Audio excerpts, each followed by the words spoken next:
This is the BlahCade podcast. I'm your host, Chris Freebus, aka Shut Your Trap, which is fun to tell telemarketers when they're looking for your email address. Joining me halfway across the world, Jared Morgan. Hello again. It's been a while, hasn't it?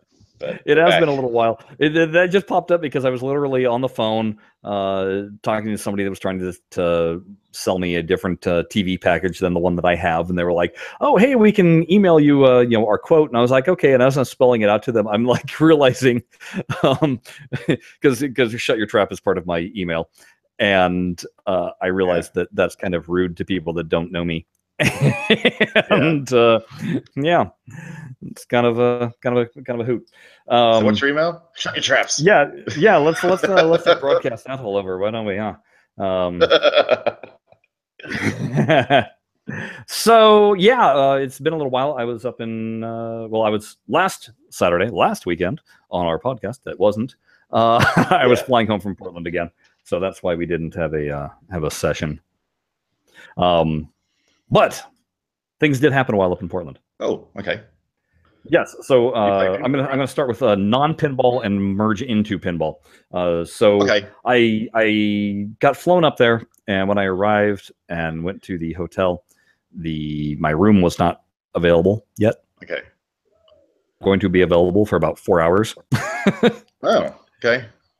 And so it was like, oh, okay, so I need to kill some time. And so I went, and I had no intention of actually going and seeing this, just because it's not usually the kind of thing that I would go to the movies for, but I'm ever so glad I did. So I went and saw it. Oh, yeah. I think I would like to go and see that. It's just trying to find the time to see it. Yeah, I'm not. Tell me what it's like. Well, I'm not a horror fan. Horror fan? Well, when I say I'm not a horror fan, I really do not like slasher picks. I definitely don't like torture porn.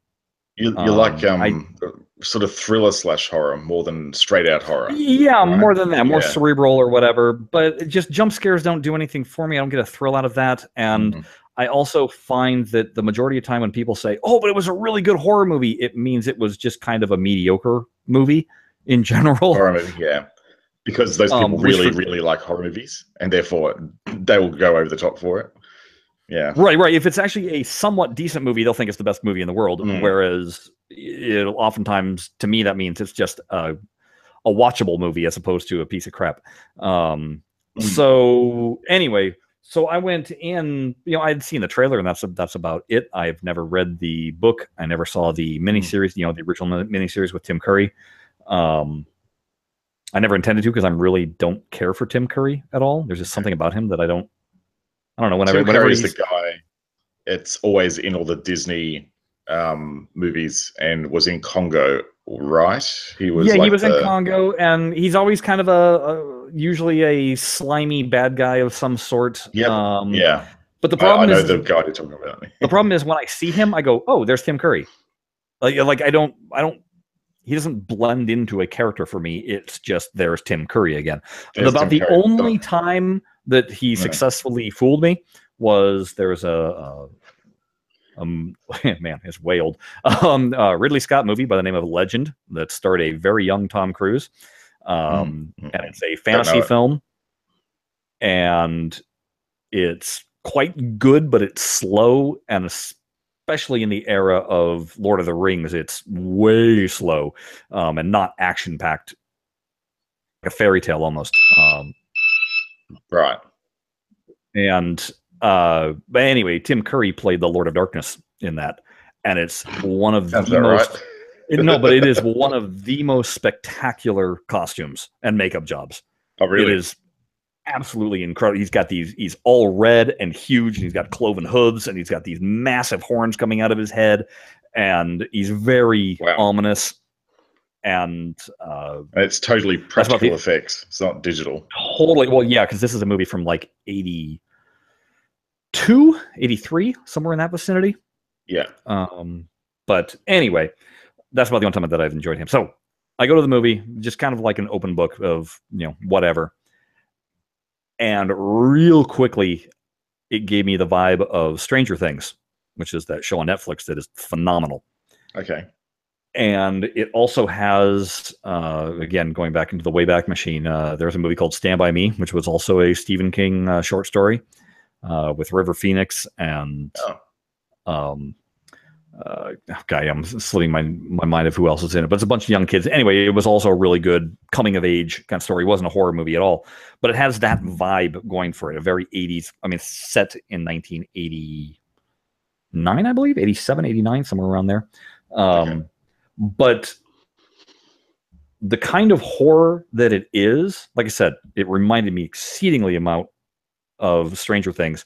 But also, remember X-Files, whenever they would do their Monster of the Week episodes, and they were always kind of spooky and creepy. Yeah, like that's like the Fluke Man, Fluke or Man. That's what I was trying to think of. The Fluke Man, because that was the one. Yeah, that's what everybody thinks of. Exactly. It's that kind of there's dread of when is it going to come around kind of thing, but it's when it comes out, it's not like you're going, oh my god, I got to avert my eyes. You're kind of creeped out but fascinated at the same for it. Yeah, and that's the same thing with this, where it's got that kind of, there's a general uneasiness.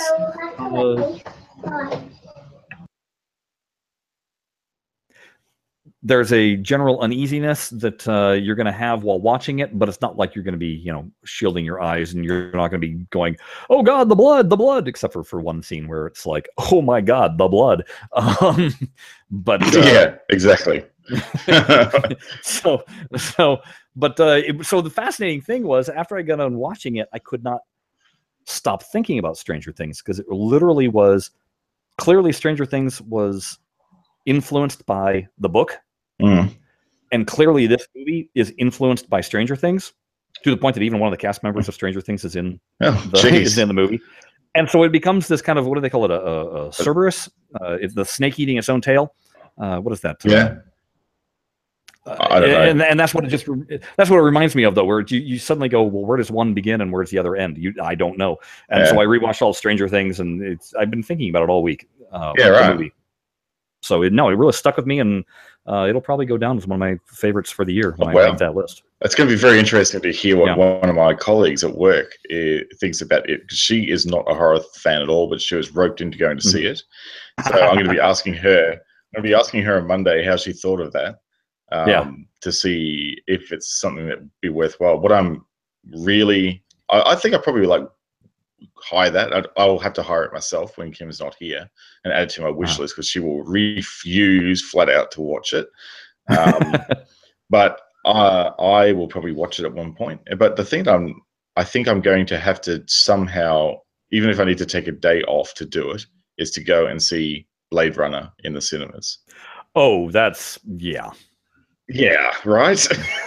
That's sort of one of those things that you kind of need to have in the cinema. And I don't know, the trailers are really bringing me into this one. I haven't felt this way about a movie for a long time.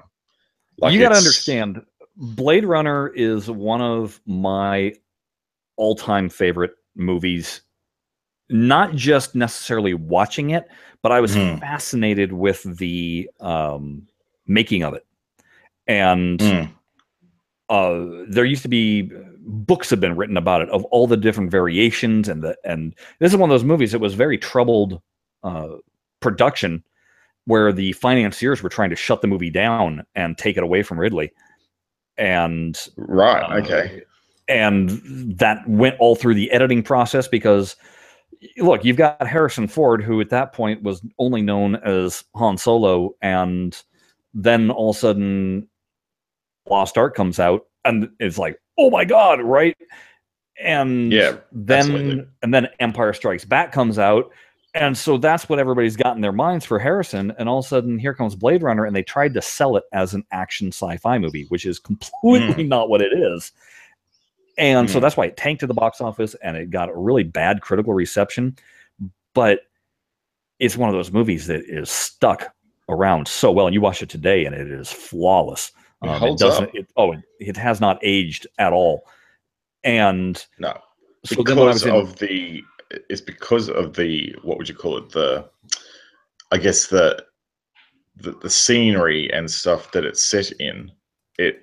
the whole dystopian sort of future thing, that sort of picture of the dystopian future hasn't really changed that much for us as humans.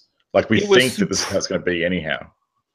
It was supremely good world building, and although they were predicting the future, it wasn't outlandish, and it was never comical. Like in thought, you never went, "Oh, yeah, right." You know, it was always very like Back to the Future's, you know, neon lights and the curbs sort of thing, right? Or the fashion or whatever. No, it was very realistic and tangible, and even to this day, when you see the date pop up and you're like, that ain't how it is today.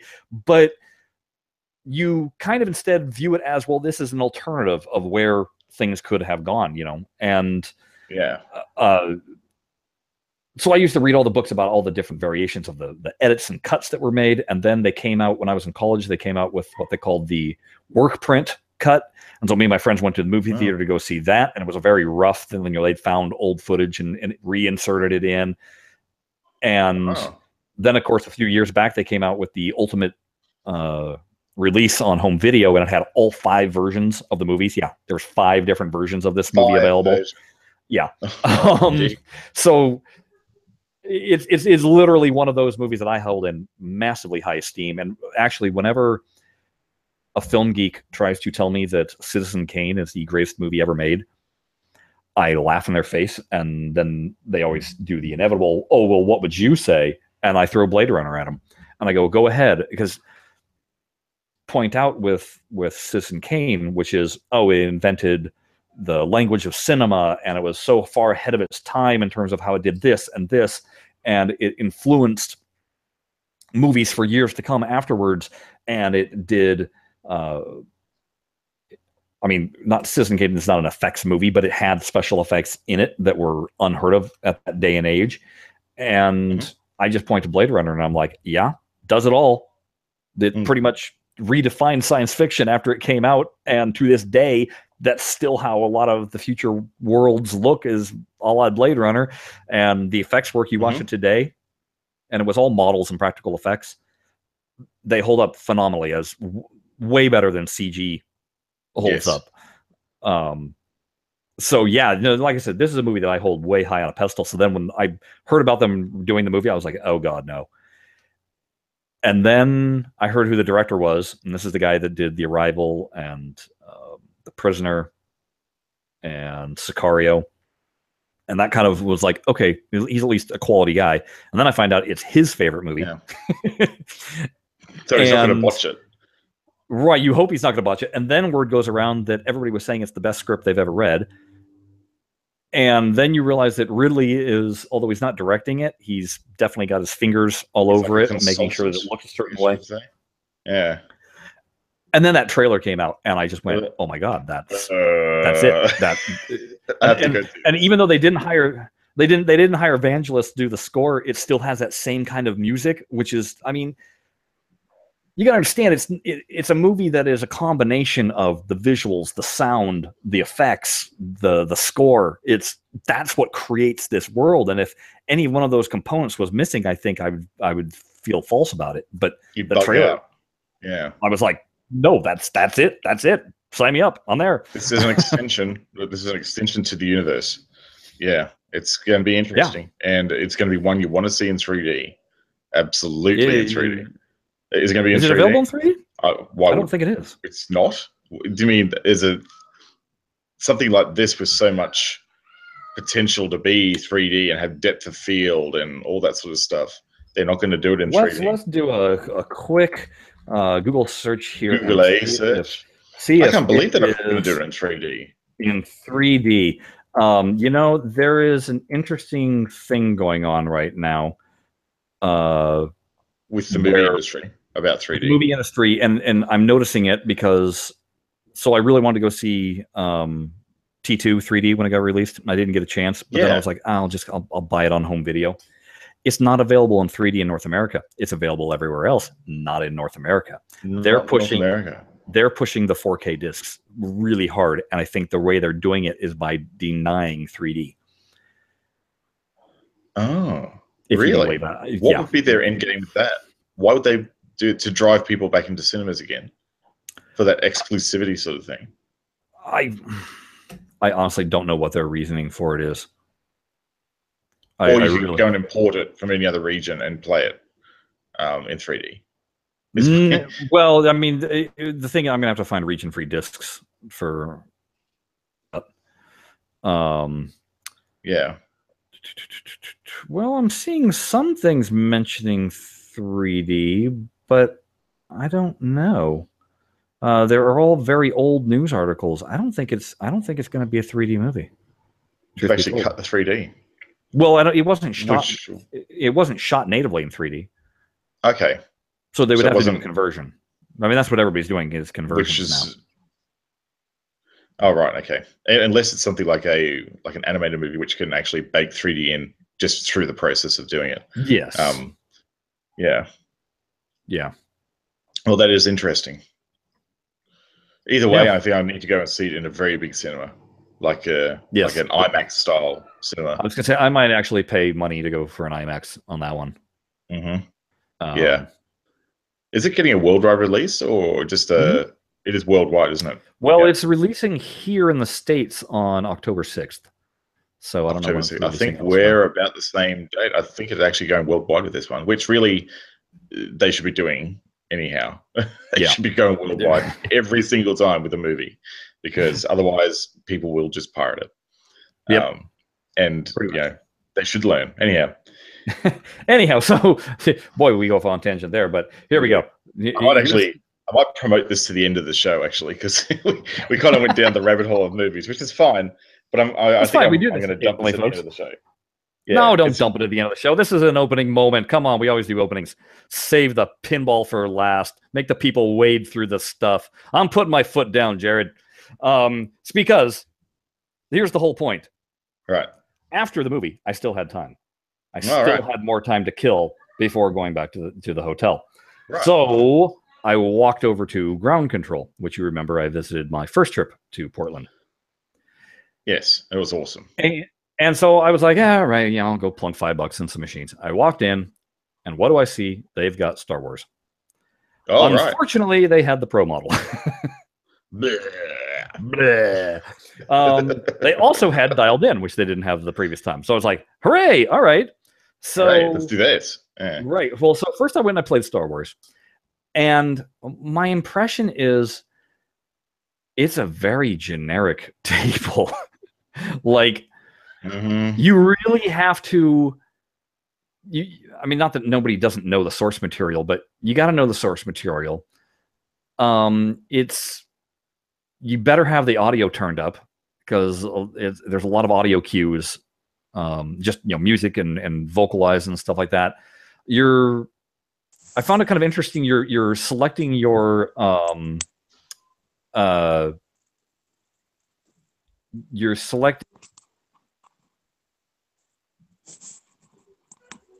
Sorry, there I just muted myself. Hey, Sven. So you do that. Well, no, I saw Sven. Come on, Sven. I got to put you on mute, buddy, because we're hearing you. If I can. There we go. Yeah, I'm muting him. Boom. Okay. So right off the bat, you select the different kinds of missions that you want to start off with, or what kind of modes you can automatically unlock sooner, you might say, which I thought was kind of interesting, but it's almost too much choice right off the bat for walking up neophyte to the machine, plunking in your quarter, and it's first you got to select your character, and then each character has about 5 different modes that you can automatically start going for. I'm like, I don't know anything about this table, and you're throwing all this stuff at me. Let me. You wanted me to select character traits? I just want to flick the ball, man. Right? I'm like, wait a second. It kind of reminds me of with AC/DC, depending on what song you pick, that determines some of the scoring that goes on. What you go for. Yeah. And it's a bit like that. Okay. And again, great for the home market because you can sample through it all. Bad for person plugging their corners in. They almost need to have like an arcade mode, a toggleable arcade mode, and a toggleable home mode. So you know how a lot of the time on the new Sterns you can hold the flipper buttons in, and it enables tournament mode automatically. Yeah. That they need to do like a, hey, I'm new to this, give me the arcade version, you know? Right. Yeah, and then turn off the simulation mode, like in Gran Turismo. So that was my first issue with it. The second issue is the pro mode has very boring looking shots. You kind of like, I don't know where I want to send the ball. There's just lanes. I don't actually care. Right. I don't really care where I send the ball. It doesn't really excite me. Yeah. Third thing, it is a straight down the middle drain monster. Some of those shots, some of the ramps are exceedingly narrow, and if you miss it, boom, ball down the middle.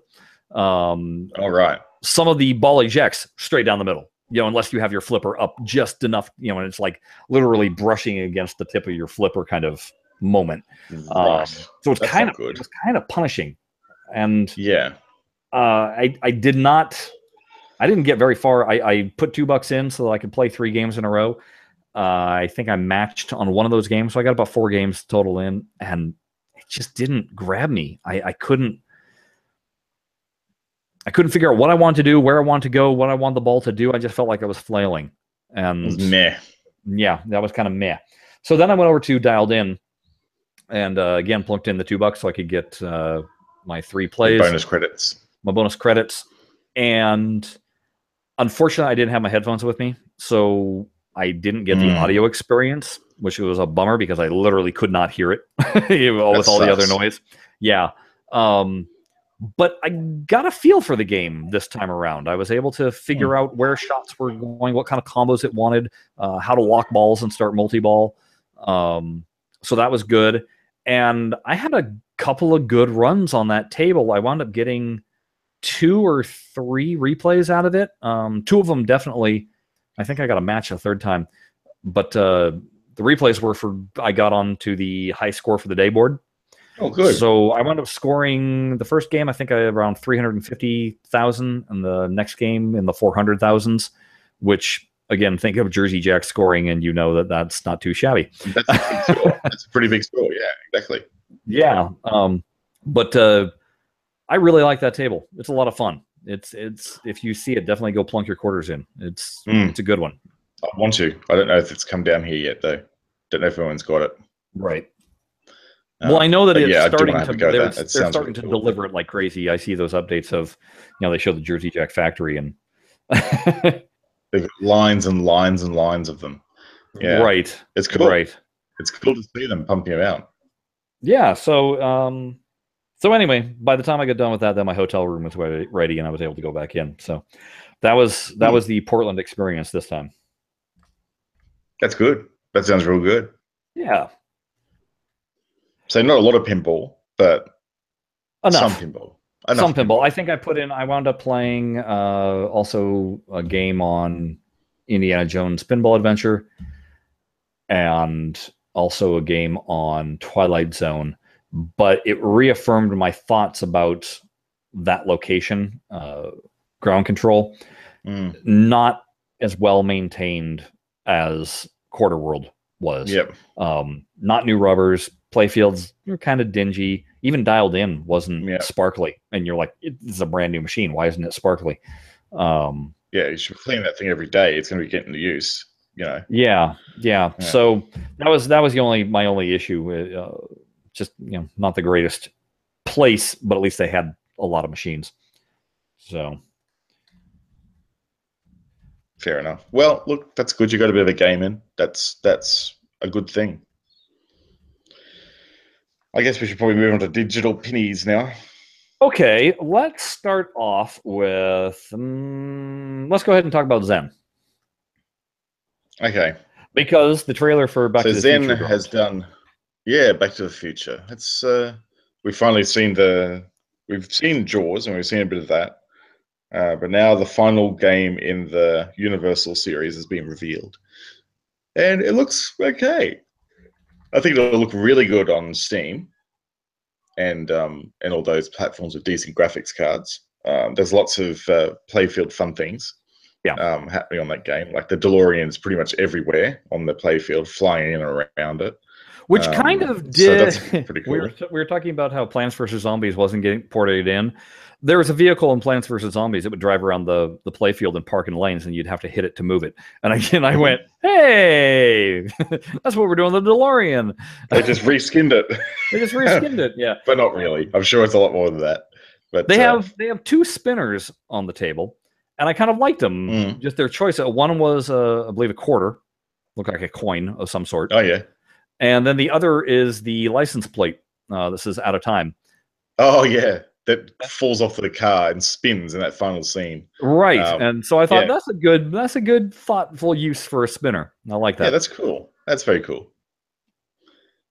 Yeah, I think it's looking okay. There's like a big central sort of the what you call it, the flux capacitor.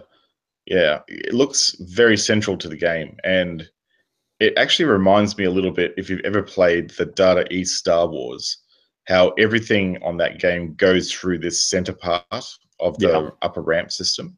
Yeah, it reminds me very much of that, how it actually diverts either way through that sort of ramp. That might be the mode start. Hit that a couple of times, that starts the modes. It could be. Yeah, I don't know. It seems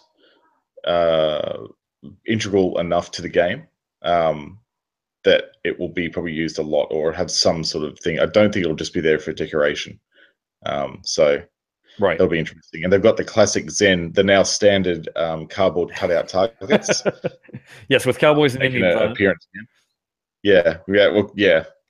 So that'll be fun to smash away at. And what was the other thing that they had? Oh, the ball trails do look pretty cool in the video, I have to say. Yeah, for multi-ball, you fire off that's when all the pinballs leave fire trails behind them, which is an interesting variation on the light trails that a lot of people hate going on with Zen.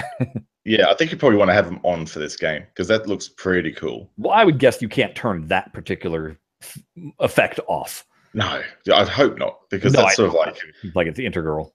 Yeah, absolutely. I think it should be a fun game. I think probably the voice acting isn't as bad as I thought. No, the Marty had the cracking voice going on, so that was good. I think the Doc voice is a little bit.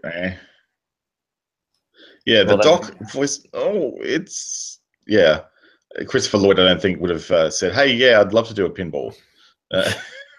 So they had to fester his voice. Fester the voice, exactly. Yeah, they had to fester the voice.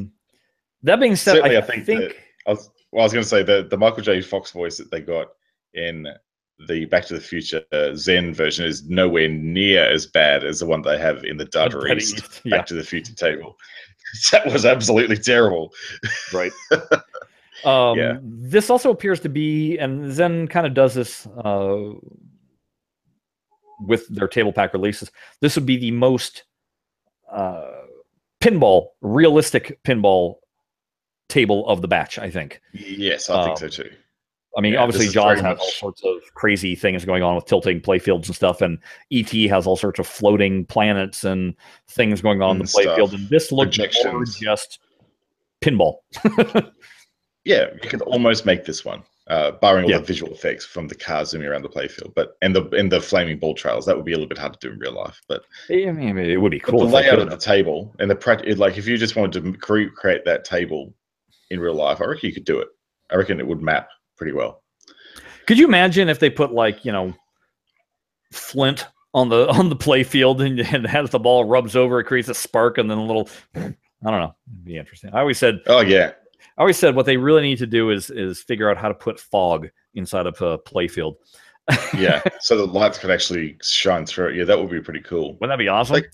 They could do it, but then I'd have to have like an extractor to get it out. If they could do it, it'd just be a maintenance nightmare. That's all. Oh yeah, could you imagine? It wouldn't be weekly cleanings; it'd be daily. Daily, because that fog juice would be everywhere on the playfield. Oh, yuck. What a mess! Yeah, it'd just be a greasy horrible mess inside. Yep. So yeah, it looks like we'll know more. Obviously, we haven't gotten any pre-advanced playing on in Pinball FX 3 at all, let alone these tables. But they drop this Tuesday, probably when this podcast is out. So, and I think probably Android and iOS later on in the week. They usually delay it a couple of days so the servers aren't slammed. Yeah. So yeah, that would be interesting. So hopefully we'll have more. Hey, to, I was talk watching. about. I was watching the other day on the subject. If you follow my Twitter account, you will have seen me tweet out how pinballs are actually made. I'm not talking about machines. I'm actually talking about the silver balls themselves. I never knew how they actually made the balls, but it's like a 6-step process Really? to make ball bearings. And you wouldn't, unless you watch a video on how they're made, you would not know how they're made. It's a very, very long process, and the whole chroming that you get on the outside of the pinball machine, Yeah. that's not actually they're not dropped into anything. That's just polished metal. That's all that is. So yeah, it's really interesting to watch it. That's just basically going through this big round sort of grinding wheel with finer and finer textures inside until it gets to that really shiny stage, and that's all it is. So and then they heat it, and it's sort of like the whole ball expands, and it's worth watching. It's about a 15-minute video to see how it all goes together, but it's pretty cool to watch. So go follow Jared on Twitter at Jared Morgs, and then go through his history, and you'll see that video, and then you can check it out. I saw the post. I didn't click on it because I see things at work, and I don't always have Wi-Fi, and I don't always have time, and then I forget about it days later, and now I'm gonna have to go look and see and watch for myself. I'll put it in the show notes. I think I'll go back through my Twitter feed and put it in the show notes. I think that'd be interesting. Came across it. I came across it purely because I went down the YouTube rabbit hole one day at work, and I was watching a video on. It was actually like a Write the Docs Australia meetup video where people recorded this session. Then in the suggested videos, it's how are ball bearings made? And I went, how do you even jump from a video about technical writing and sort of that sort of stuff to how ball bearings are made? But anyhow, let's go there. So I went there, and I have no regrets. So I'll go and put that up on there. Moving on, let's talk a little bit about Farsight. I got a link sent to me that I was kind of like, I don't know about this. And that was apparently Farsight, and I'm going to kind of throw out speculation, but I'll just do the announcement first. Farsight has a new game out, and they've paired with another company for this. But the game is called Pinball Cadet. It's available for download right now. At the same time, they are also doing a Kickstarter for, and I'm trying to think of what the name of it is. Do you have the? Let's see if I can bring this up real quick. Pinball Invaders Space Warfare. Yeah, that's right. Pinball Invaders. Pinball Invaders. I've got the page up now too. Yeah. So, and the company that they're pairing with is Trick Gaming. Thank you, Trick Gaming Studios. So, at first I thought, oh, is this one of the projects that Farsight has mentioned to us that they're working on other things? But this was the other things. And this was the other things. But then it was like, wait, but this is a whole nother studio. And it leads me to kind of believe that is Farsight licensing out their physics engine? Yes, they are. So they've actually, that's exactly what they've done here. The team at Trick Gaming tried to use the Unity pinball physics engine and found they had to basically go back and rewrite it from scratch. And then when they met Farsight at I think it was SBX or whatever that gaming thing is, that gaming sort of thing, the thing. I'm going to use thing another time. Was that over the summer? During the summer? Yeah, that's right. Yeah, that's right. Replay effect or replay. Yeah, replay effect. Yeah, something like that. No, GDC. That's when it was. Okay. So yeah, they went to Farsight and showed them their prototype, and Farsight said, "Yeah, we should probably give you access to our physics engine, and what we'll do is we'll publish it through our platforms, and that'll get you out of the problem there, and we'll take a reasonable cut from the gameplay probably." So So the reason I bring that up because the immediate you read comments, and goes on Pinball Arcade fans, this goes on Facebook, this goes on Twitter. Everybody's immediate response was, "Hey, how about making Stern Pinball Arcade actually work? And how about releasing Simpsons Pinball or blah blah blah?" And I'm thinking to myself the whole time, I'm like, guys, I literally don't think this is Farsight working on it. This is another studio just licensing. It's like the Unreal Engine. Yeah. Basically, Farsight in this instance is becoming a publisher. The only skin in the game they have is the fact that they've got their physics engine in, at the moment, Pinball Cadet. Yeah. And the idea moving forward is that they'll do that in the Pinball Invaders. Now, the interesting thing is this game is totally 2D. So they say in the Kickstarter page that, yes, Pinball Cadet is most definitely a nod to 3D Space Cadet on Windows. And they wanted it to be like that. Like, they actually designed it to be 3D, but they wanted to have the one thing that you'll probably find with a lot of 3D titles on both Play Store and everywhere really is that their physics are totally rubbish. So the thing with this game is it actually does have the Farsight physics already baked in. And you can tell. You can actually do the shots. Yeah, you can actually do drop stuff with it. What's interesting that I found, because I messed around with it this week, and it reminded me a lot of Snowball. Yes, that's exactly what I said, basically. Which we talked about earlier, except for the fact that the physics are way better than Snowball. Yeah. Snowball was very frustrating with its, I put pinball in quotes on that one. Yeah, but this will work around that. It's got solid gameplay. Like, you can do the same shot over and over again repeatedly, and it works as you would expect. Yeah. So that's the difference here. That's the killer feature of this particular game. It actually has good pinball physics, but in a 2D world. So, it also reminded me a little bit about, what was the one that you were high on? Was that Pinout? Pinout. In terms of, you advance the pinball to other playfields. Yes. And that was a little bit like Snowball as well. Like Snowball, you sort of moved up the board to the higher levels of the playfield.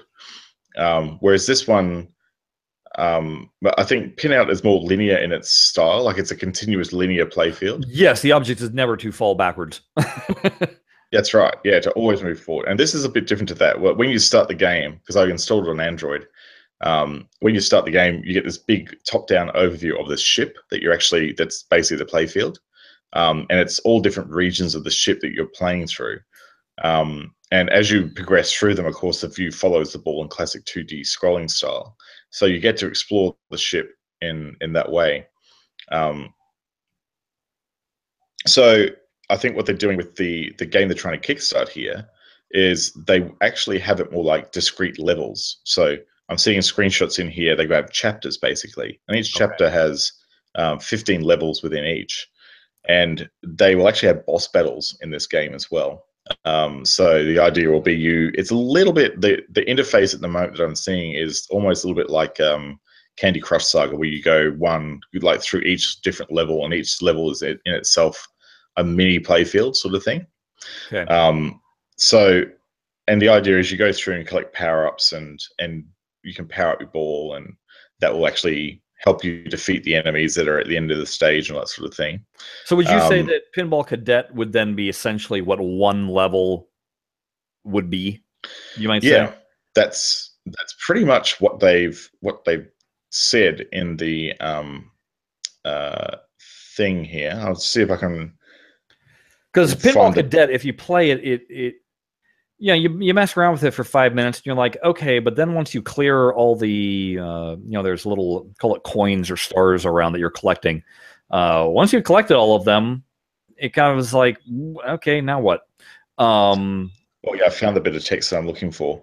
So in the "But why wait, play it now" section of the pinball of the Kickstarter, they said, since action speaks louder than words, why don't you go ahead and get a taste of what we're building? Of course, it's not the full game, else we wouldn't be doing the campaign, but we put together a pretty awesome board where you can test the core game mechanics and see for yourself what we mean by the game feeling great. The size of this board, which is the one in Space Cadet, is what we are planning for the later levels in Pinball Invaders. So keep that in mind. Okay. So that is basically an advanced board, a preview of what they will doing in one of the advanced levels and advanced boards. So there's going to be sort of maybe, I think probably like 15 of that size board, perhaps in the table, and that's a lot. That's well, again, if you're following the Candy Crush model, that's what they did. You know, the first level was like, oh, that was simple, and second level, oh, you know, and you're slowly building up until finally you get a level where you're like, okay, that one kind of sucked. That was hard. That was actually hard. I'm feeling challenged now. And that's exactly how you should build an in-game experience. You can start them off easy so you get hooked, and then bring it back in, and then keep them spending their money, which unfortunately is the next point I'd like to make with this particular game. So what they've done, Trick Studios in not Space Cadet, Pinball Cadet, have introduced an IAP model. So the game's free, but there's IAP, and unfortunately, it's not buy the game outright. It is buy credits. So you'll buy coin packs, and they range from, I think, 10 credits is something like, hang on, I've got the thing on my phone because I took a screenshot of it when I was playing yesterday. Let me just go and have a look at it somewhere in here. They definitely use a model where it's quite so your 10 credits is $1.99, 20 credits $2.99. You can remove ads forever for $5. But the weird thing about that at the moment with Pinball Cadet is that the ads allow you to get things like the holy balls and stuff like that if you watch an ad. So I don't know how that's going to work with the whole mechanic. If you remove ads, how are you going to earn holy balls? Or maybe holy balls are just given to you from remove ads. It's not clear in the IAP screen. So or maybe you can still elect to watch the ad, but instead you're given the option to skip past the ad immediately, as opposed to. I hope so. Yeah. The most you'll pay for a full the full amount of credits will be 400 credits, and that's $20. So that would last you for a while, but this at the moment, apparently, if you have Space Cadet installed and you back the project, you're going to get unlocks in Pinball Cadet. Excuse the copyright infringement. Pinball Cadet. So they're going to actually update. They plan to update both titles in the game. Well, after the Kickstarter's out, so there will be some cross buying happening in the two games. But I'm a little bit dubious about the whole pricing model at this stage. Like, I prefer to pay $10 and just unlock the game completely and not have any, and just have free pay basically. The whole idea for me of like paying $5 to remove the ads and then paying $20, that's a $25 game. Yep. And I wouldn't be confident in saying that it's a $25 game. If it was 3D and it was like perspective-based pinball and it was a big universe pinball like that, that's a very different story. But we're sort of, if you're looking at IAPs as a way to play a game, you've got to be offering a pretty compelling experience. I don't think they're there yet, but I'm almost willing to back the project and getting the basic supporter tier, which is I think $10. So you can get pledge $3 or more, you get Pinball Cadet ad free. You pledge $5 or more, you can get that plus Pinball Cadet Holy Ball. So it might actually be that when you remove the ads, you get the Holy Ball for free, because this reward tier says get Pinball Cadet with ads removed on a select platform, plus the Pinball Cadet Holy Ball, which acts as a permanent fourth ball. So I think when you pay for ad removal, you do get that Holy Ball removed for free all the time. So that's good. Yeah, I do wonder if, Farsight has been for years trying to figure out how to get the money. IPs. Yeah, how to get the money out of the mobile platforms. And I do wonder how much of this is them and how much of it is Trick Gaming. I think this is pretty much Trick. Trick is setting everything here. Okay, so Like everything it's is their game. So again, it's It's their Farsight. game. It's their licensing Farsight's the publisher. engine. Farsight's using their name to help them out in promotional terms, and giving them a platform, you might say, or Yes. a bully pulpit. But beyond that, it's not. None of the artists at Farsight are working on this. Nobody is dealing with the marketing of this at Farsight. It's completely different entity. Trick Game Studios is actually an Argentinian-based studio. Okay. So they're doing everything. They're doing the art, the whole game aesthetic, the level planning, the whole story, the story plan for it. Everything is theirs. Yeah. It's just Farsight, as you say, licensing the physics engine to make it better, and publishing the game to the platforms they already have agreements with. So there you go, people. So get off Farsight's back. Okay, they're still working on the games the same way that they have been working on the games. They're just going for different revenue streams, and you know what? If they can turn out, I guarantee, if they could turn out an Unreal Engine for Pinball, and it gets used for various other things, that would only benefit us with Pinball Arcade, because they'd be flush with cash. Well, that's right. I'm just looking through the upper tiers. Like, you pledge $15 or more, and you get all the things like all the unlocks in Pinball Cadet, and you get an ad-free Pinball Invaders. But you then get $5 credit in Pinball Cadet and Pinball Invaders. Like, I just don't know if I would. Like, that's the thing. I really dislike games that nickel and dime you just for wanting to play it. Yep. And like, yes, I understand you have to earn your money somewhere, but there's got to be a cap. There's got to be a cap where you say, you know what, I'm fine with spending X amount of dollars on this game, but beyond that, you've lost me. And if you want me to play it for years to come,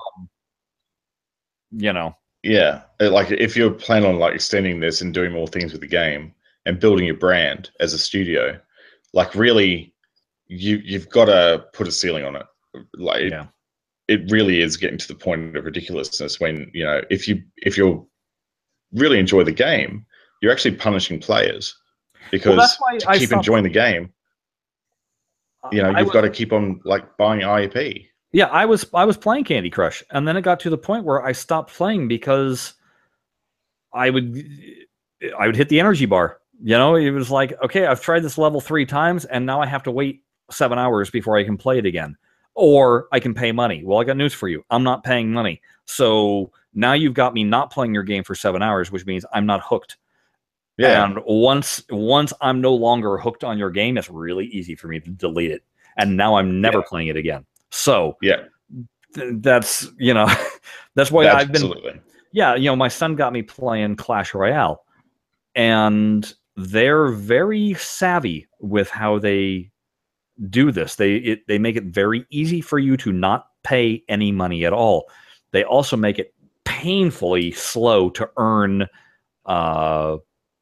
ways of upgrading faster.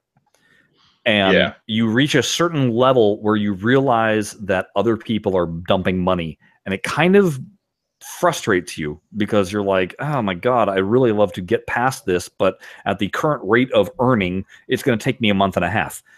Yeah, that's where the frustration is. But in the meantime, they don't stop you from playing it as many times as you want to play it. So you can keep on grinding it. Exactly. Keep on grinding that game. Like, and that's the thing. Like, if Trick Studios put in some sort of way of earning credits, like collect 100 coins in the game and you'll get 1 play or something like that. Right. That's fine. That's no problems. And I hope that that's what they're going to do. In Pinball Cadet at the moment, you get 1 free play of the table, and then it locks you out. You have to actually spend money. So you get 1 chance to experience it. So if you're listening to this and you want to give it a go, make sure you don't screw it up, because you'll get 1 free go of it. That's not my experience with it. Yeah. Now I loaded it for iOS. Immediately I had to watch an ad that let me play the game. Wow. As I was playing the game, I lost my ball. Watch an ad on load? What's that? Oh, Yeah, I had to watch it. You had to watch the game load. Wow, that's terrible. Yeah. Before I could even no, I take it back. The first time I downloaded it, it let me play. The next time I went to play, I had to watch an ad in order to release it for being able to play. And then I was able to play. Yep. And then if I kept on hitting, it asked you if you want to continue. I pushed continue. And it said no ads available to watch. And so then it immediately let me play the game again. Oh, okay. Well, that's a bit different on Android. Like when you installed on Android Oreo, the latest version, you can tell the game or tell Android what permissions you're comfortable with giving the game, and it has three. Two of the permissions are related to Unity themselves, and they're basic Unity permissions because the game's built on Unity platform. But the one that's unique to the game is, I think that the Unity ones are make and receive calls and access location are the two ones that are Unity specific. Okay. But the first one is right to your device, like read and write from your device. And I thought, I know exactly what they're using that for. That's how they serve the ads. So I went deny on that one. And I was still able to play the game, but it didn't seem to have any effect. The ads were still served. So getting around the problem like that didn't actually do it. The other trick I've heard on forums and stuff is to turn your phone into airplane mode. And what that does, turn it to airplane mode before you start the game. And what that will do is it will disable the ad server that's hooked into the game. Okay. If you want to get an extended play. Now, I wouldn't recommend, obviously, developers need to make money. Ads are in there so they actually make money. So don't do it all the time. But if you're just trying to get a taste for the game, and then want to support the studio later on, consider doing an unlock if it's your thing. But like, don't try and get around the ads just because you're being a tightwad. Like, if you want to play the game, you need to understand that ads are the way they get their money. So you just suck it up. But other thoughts that I had while playing it, the music is very uninspired and very repetitive. The music as well is really like you listen to the onboarding, like, game studio animation, like what would you call it, logo animations. And even the Farsight Studios one actually has stereo separation, and the Trick Game Studios one has stereo separation. Then you go into game and it's mono, and it's terrible bitrate.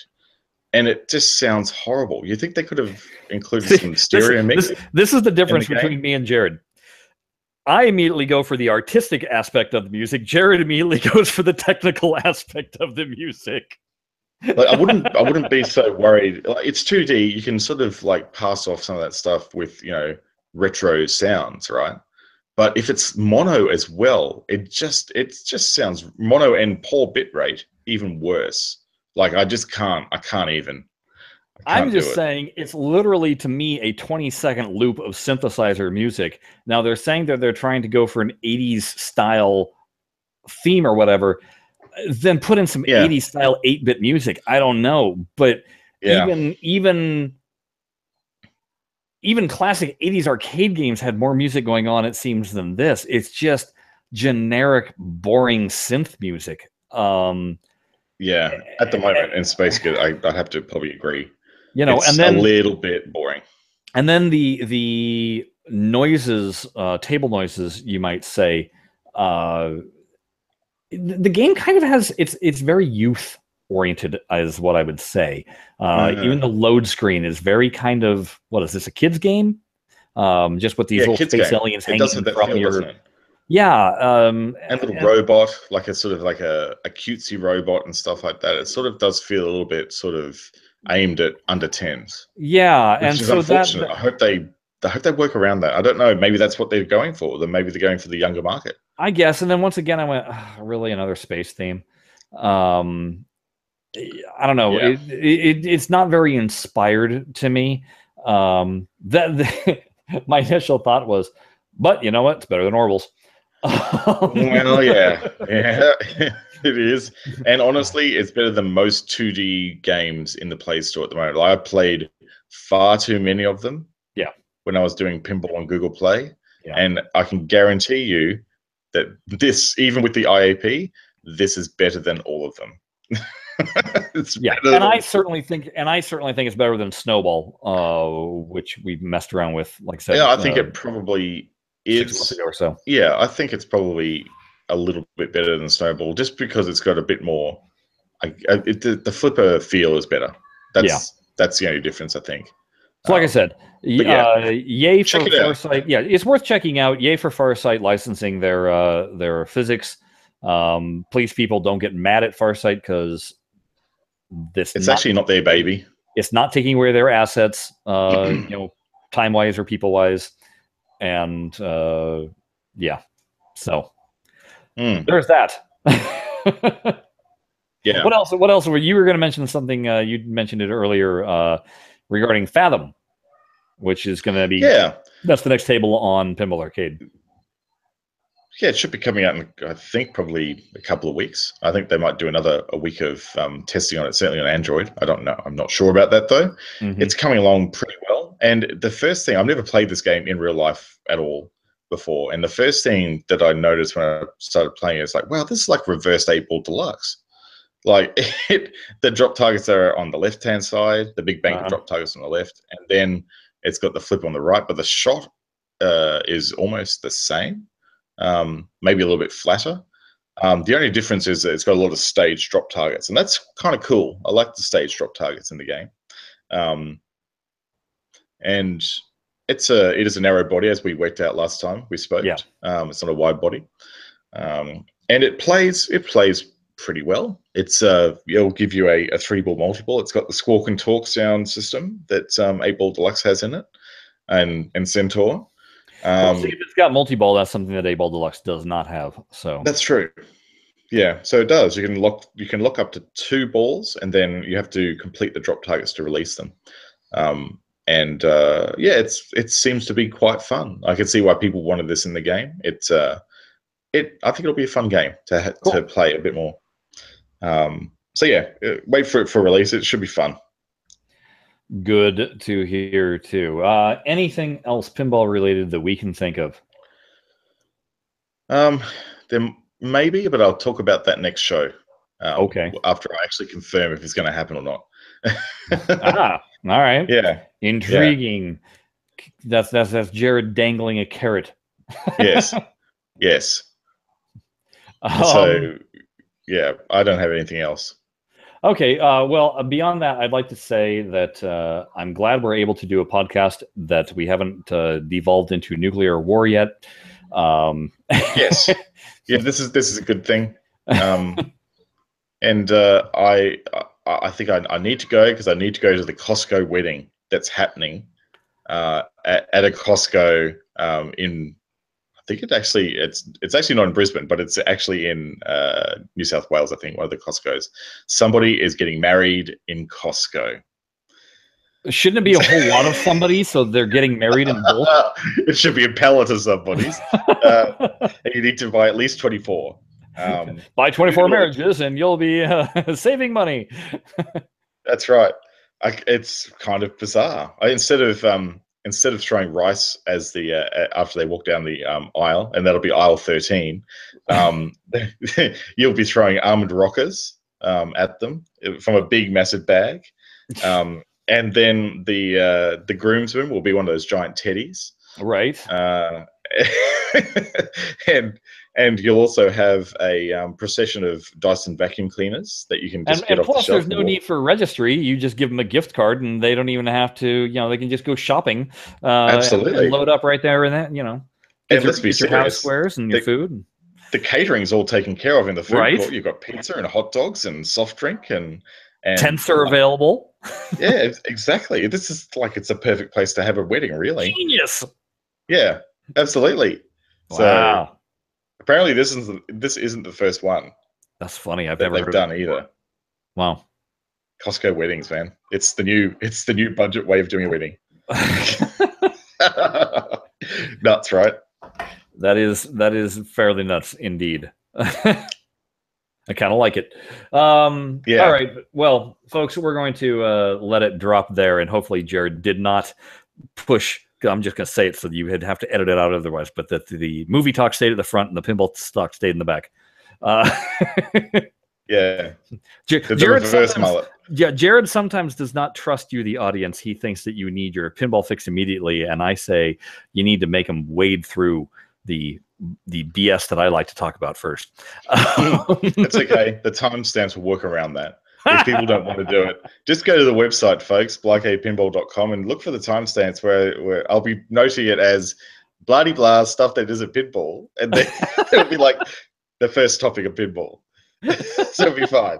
You can jump straight to it. That's why we have the website. And you'll notice how easily that website rolled off Jared's tongue as opposed to if I had tried to do it. But what I can do is, hey, you got a show topic you'd love to talk to us about? Is there a comment in general that you want to throw our direction? Do you want to yell at us for being ignoramuses about certain things that we speculate on, let's say? Drop us an email, blahblahblockade@gmail.com. You can also follow the show on Twitter @BlahCade. That's a very good thing to do. We put links. We always post when we're actually recording these sessions live if you want to join us and say hi. And then if you follow that, you might as well go ahead and follow Jared @JaredMorgs. Follow me @ShutYourTraps. And you can then, with Jared, you'll get lots of writing documentation and coding kind of things. Product management. Product management, exactly. Product management stuff. Yeah. With me, you'll get movies and on-set photos now and then and things of that nature. So really, good accounts to follow, in other words. Exactly. It's a summation of the show in written form. You can learn things and you can look at things. What more could you want on Twitter? What more could you want? Okay, before we go, and I'm going to surprise them at it, we had a couple of our contributors in the past pop in to our show, and they've been muted this entire time. First one, let's see if he's awake. And we're going to say, if I can actually unmute it. This is going to be... I had trouble with this the other day in the right. Oh, man, it doesn't say unmute. I know. This is a problem. Like, I go, how do I unmute the dude? I'm trying to unmute you. Am I going to mute myself? Let's see. That's going to... I can mute myself really easily, but I can't unmute. Well, you know what it is. They have to unmute themselves. Hey, Sven. Yeah, that's right. Unmute yourself. Yeah. Nope. Sven's not unmuting himself. Okay, let's go. Hey, Pinball Wiz, unmute yourself. There we go. Hey, look at that. Hey, winner. I'm just spectating, so... You're just spectating. Well, one for the ride, eh? Okay. Yeah. We didn't know if you had information you wanted to drop our way or not. I'm at PinballWiz45B. You'll find me on Twitter, Twitch, and YouTube, mainly. Yeah, you play a lot on Twitch, and you don't play just pinball. You play other games too. So, folks, he's a good source for that kind of things to look at. Yep, good egg. Don't forget, Pinball FX3 is releasing Tuesday. Yep, we mentioned that. We certainly did. Yay! That shows you at what point Pinball Wiz 45B joined us in our conversation. It was after That's right. Wish I could mention more, but that's okay. It's coming out. That's okay. I'm going to give Sven one more chance. Sven, unmute yourself. Sven doesn't want to unmute himself. He's just stalking us, lurking us this entire time. Absolutely. He's looking into the mirror. He's looking into the mirror. He's looking into the camera going, hey, what's going on? It's very dark. What is this thing? I'm wondering if Sven butt dialed us. He might have. Yeah. He may have done.